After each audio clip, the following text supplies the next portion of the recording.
European regulators have slapped a record fine on 6 financial firms as part of a long-running probe into rate rigging. The $2.3 billion in settlements involve some of the world's largest banks.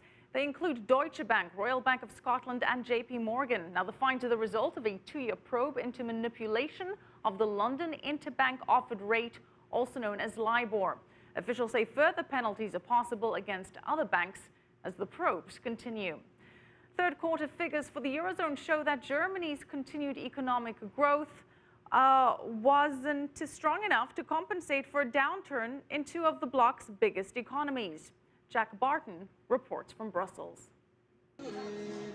Faltering is the word used most often to describe the Eurozone's recovery these days.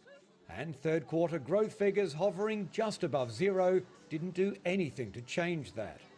If there was a bright spot, it was that the gap between core countries and those on the trouble periphery narrowed slightly.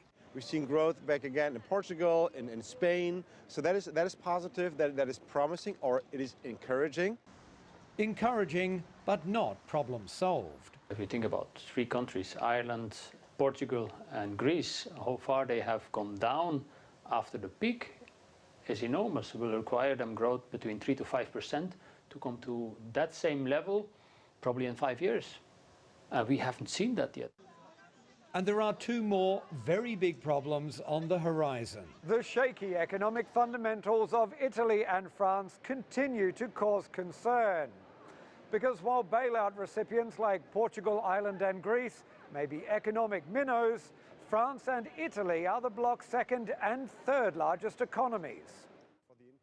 That doesn't mean the market expects another Eurozone meltdown. I don't think we will get the new discussion whether the Eurozone will be blown up or not, but it simply means that these 2 countries will have to go through painful structural reforms and will go through a longer period of weak economic growth, which simply means that we're really in the middle of a stagnating Eurozone economy, because the only kind of powering country right now is the German economy.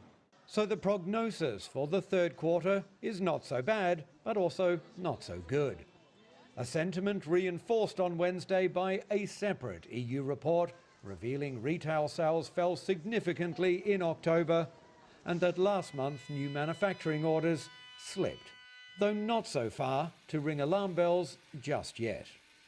Jack Barton, CCTV, Brussels.